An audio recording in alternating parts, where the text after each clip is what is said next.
Salut à tous, j'espère que vous allez bien et que tout se passe très bien chez vous. Ceux qui ne me connaissent pas encore, je suis le docteur Emmanuel Ngaha, j'officie dans ce bureau, je suis le PDG de ENG Consulting et je voudrais vous parler ce matin de la vente. Sam Walton, fondateur de Walmart, disait ceci: le client est le véritable patron. Il peut virer tout le monde dans l'entreprise, partant du président jusqu'au dernier employé. Il suffit simplement pour cela qu'il dépense son argent ailleurs. La vente permet de maintenir l'entreprise debout. La vente permet de donner à l'entreprise le sang de l'entreprise, qui est effectivement l'argent. Mais il n'est pas toujours aisé d'effectuer une vente. Pourquoi est-ce que certains clients n'achètent pas maintenant? C'est la question qu'on se pose souvent. Mais je vous assure, il y a 4 raisons fondamentales pour lesquelles le client n'achète pas maintenant. La première raison, c'est que le client qu'on aborde n'est pas la bonne cible par rapport à notre produit. Je vais prendre un exemple. Vous vendez des couches bébés et vous abordez une dame ou un monsieur qui n'a pas de bébé. Il n'a pas ce problème. Alors, il n'achètera pas parce que justement, il n'est pas intéressé. Il n'a pas ce problème. Il n'a pas besoin de mettre les couches sur un bébé. Bon, maintenant, si c'est quelqu'un qui nous aime bien, qui aime bien ce que nous faisons, il peut peut-être faire un achat pour offrir ou garder à la maison juste comme ça. Ça s'appelle un coup de chance. Mais ce type de client, qui n'est pas la cible par rapport au produit que nous avons, il ne va tout simplement pas acheter.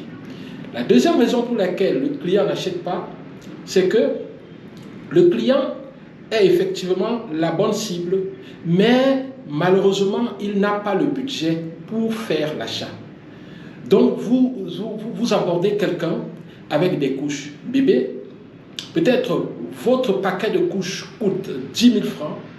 Il a effectivement un bébé.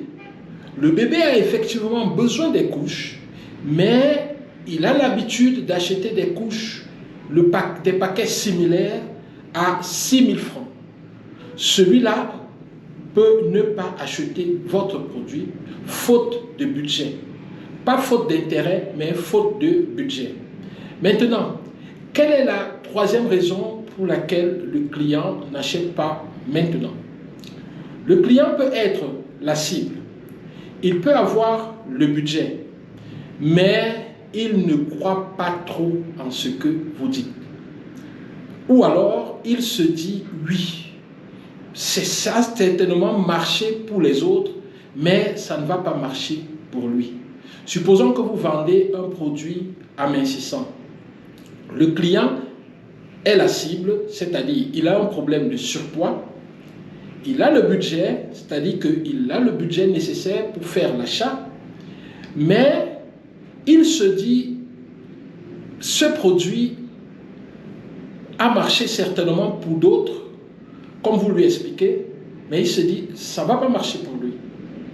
Et il peut aussi se dire, ce produit peut-être n'a jamais marché, et là, au fond de lui, il se dit, vous êtes juste un menteur, vous êtes juste quelqu'un qui veut faire une vente en racontant des conneries.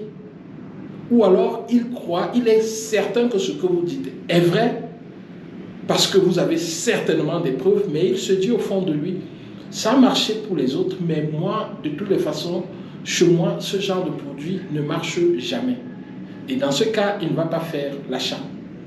Quatrième raison pour laquelle le client n'achète pas, c'est qu'il est la cible, il a le budget, il vous croit, c'est-à-dire que tout est OK, il coche toutes les cases, mais il n'est pas prêt pour l'achat. Lorsque le client n'est pas prêt, vous pouvez rester près de lui avec une certaine méthode et lorsqu'il sera prêt, il va penser à vous. La méthode avec laquelle on reste proche du client, ça s'appelle en ligne le tunnel de vente.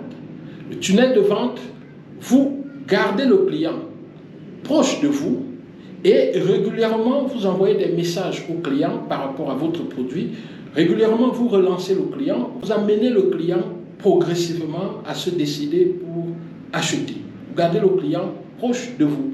Et là, vous finissez par le convaincre.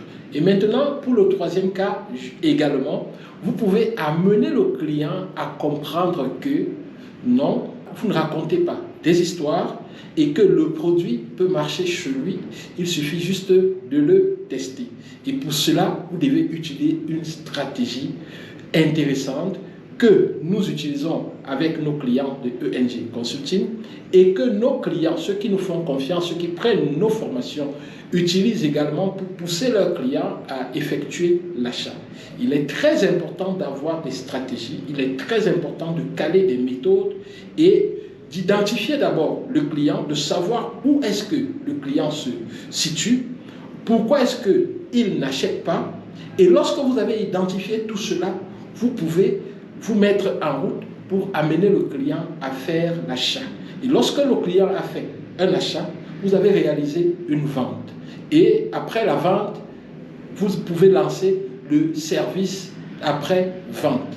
Il est très important d'entretenir les clients qui ont déjà acheté vos produits parce que, justement, un client qui a déjà acheté vos produits peut acheter d'autres produits. Alors qu'un client qui ne vous connaît pas, il est très difficile de l'amener dans votre tunnel.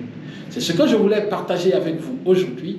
Je vous prie de rester connecté à la chaîne, de rester avec nous. Et merci déjà pour tout ce que vous faites pour faire grandir davantage la chaîne. Continuez à partager nos vidéos. Invitez vos amis à s'abonner sur la chaîne parce que ici, désormais, nous allons vous donner comme ça plusieurs capsules chaque semaine et dans le but de vous transformer afin que vous deveniez non seulement des grands vendeurs, mais aussi que vous augmentez votre productivité en utilisant les outils qui sont disponibles aujourd'hui à travers l'intelligence artificielle. Sur ce, je vous dis merci, au revoir et à très bientôt.